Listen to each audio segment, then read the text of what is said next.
In this video, we're going to begin Lofink's book, Does God Need the Church? And we're going to look here at the first section, in which Lofink focuses on the difference between world and not world.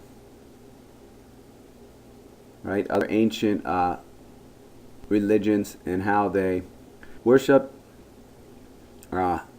the powers that existed in the world, and the way that the Israelites, and it seems like the Israelites alone, developed a conception of the transcendent, right? Or that which that which was the source of the world, and that which gives life to the world, and that which is in the world, but that which is not a thing. Also, in this section, Lofink's going to talk about the different distinction he makes between revelation, which is, I guess you could say, the authentic experience, the authentic religious experience, so to speak, and religiosity, which is kind of a bad religion, if I understand him correctly. He's talking about when people start to equate God with the world, and more specifically with their own self-interest.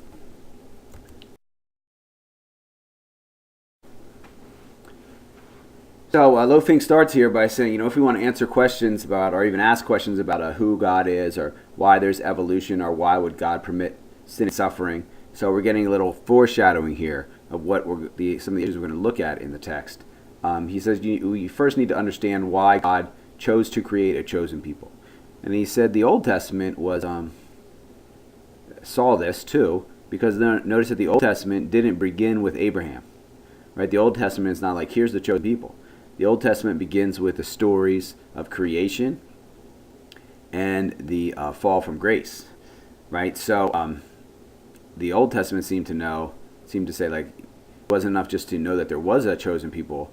We also really had to understand why there was a chosen people, right? So he's setting up 3 steps here, right? Looks at some questions that we're going to look at as part of the text. But then understanding those, you need to understand the chosen people of God, and not just, who they are, but why. That would be the 3rd step. Okay, so why these chosen people of God?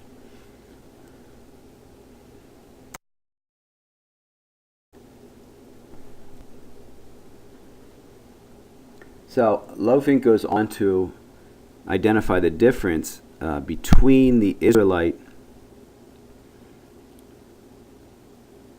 vision of God and the other popular visions of God in the ancient Near East. Was not a monotheist polytheist distinction. That is not the real difference. Just that, hey, the Israelites believed in one God, and the other people around them, including many of the people who were pressing them throughout history, didn't. They believed in many gods. No, he said the significance is that the gods of the people who were around and dominating the Israelites so often throughout their history, they were gods that represented natural forces or powers. They were gods that were in the world, so to speak, right? They were part of the world, right? They were these powerful forces within the world. Where they were the sun, they were fire. They represented natural elements many of the time. They were projections, say at other times, of the human psyche. You saw them operating according to a magnification of the human soul. That's not the same as the Israelite God. He makes a distinction here, and he says the Israelite God is beyond the world as wholly other. Right? He's not an element within the world. He's not a God that was made from another God, that was made from the waters of chaos. Right? He exists before all things, and he creates things out of nothing. Right? So this kind of distinction is talked about in the book of Wisdom, which was formed in the 1st century BC. So you see the quote there, for from the greatness and beauty of created things, their original author, by analogy, is seen. Right? So you can understand, why people worship natural powers, why people think that God is the wind, right? Instead of God is in the wind, right? You can see that because you can see God's presence in creation, right? Okay, but he's going on. He's saying, what these other traditions have gone astray, is because they're doing good, that they're trying to find God, but when they see like God's presence in the things that he's created, then they're like, oh my gosh, that's him, right? That's God. And they start to worship the created thing, right? They start to worship the manifestation of God's presence instead of the source of that manifestation. So he says here, they search busily among his works, but they are distracted by what they see, because the things seen are fair, right? So they're kind of missing it, right? They're worshiping the creatures and not the creators, not the creator.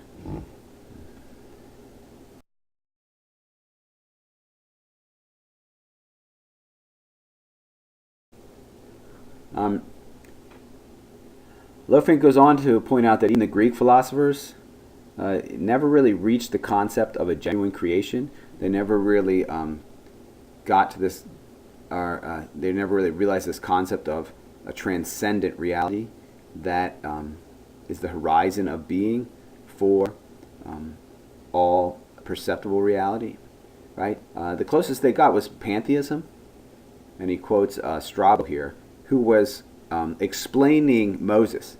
So Strabo he's a Greek philosopher, explaining Moses, and he was saying, this is what Moses meant. And when he says what Moses meant, he says, pantheism.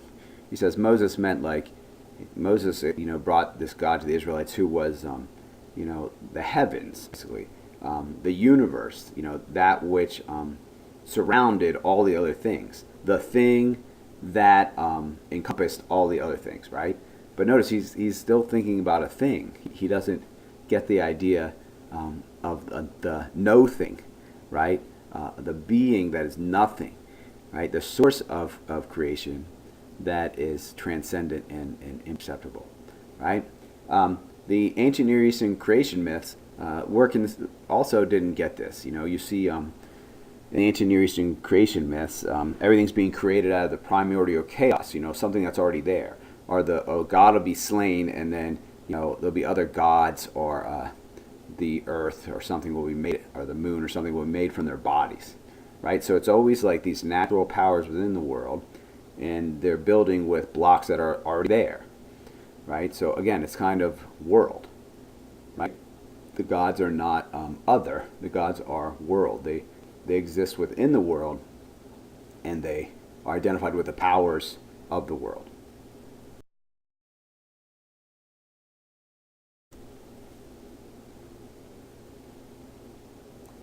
So again, because divine logos, which is the way that we talk about God,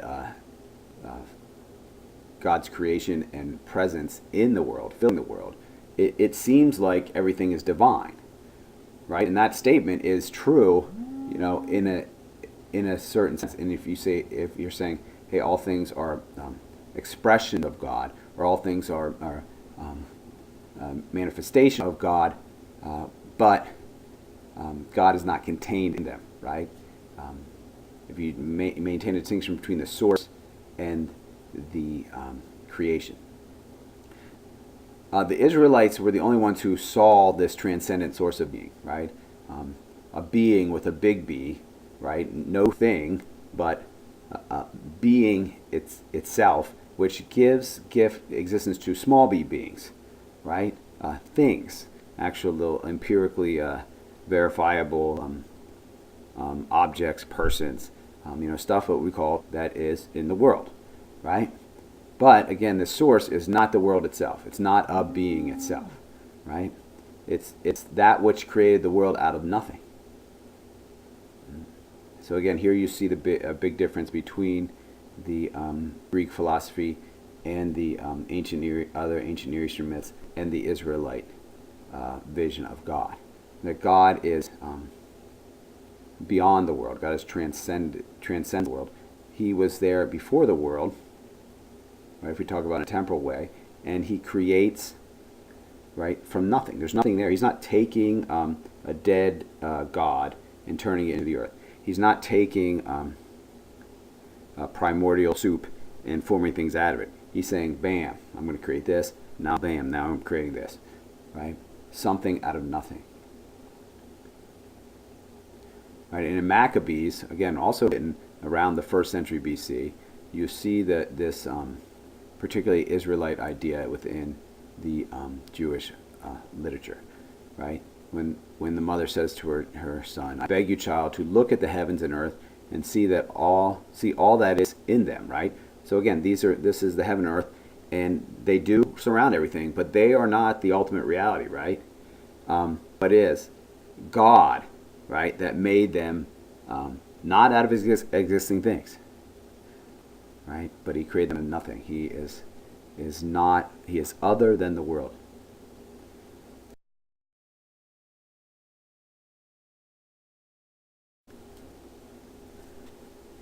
So Lofink asks, why did the Israelites get this concept when nobody else did? Well, he says, it occurred through their experience of constantly being led out of these societies in which everything was static and divinized, right? So they within these societies where everything was the gods represented the static forces of society. You know, Egypt, Babylon, later Greece and Rome, right? They were oppressed by these people, and these people had structured systems of divinities in which, hey, well, the gods support these kings, and you other people were created to be slaves, right, or servants. And so there's this very static structure, and the divinities represent the interest, basically, of the humans, right? Or, if there's some act of nature, they say, oh, that was that god acting in that way, but the concept of divinity is really just the powers of the world that is, right? The powers that be, so to speak, in the cultures. And so the Israelites are constantly being, led out of this. They're constantly going away from these worlds, right? And so that helped them develop the system of God is not these human projection and human powers and natural forces. God is other than that, right? He's not the God of the Egyptians, not the God of the Babylonians, right? Right? The God of the Egyptians didn't help them, right? Who did? Yahweh. What is he? I am, right? He doesn't represent any of these natural forces. He doesn't represent any of the religious claims of the Egyptian elite.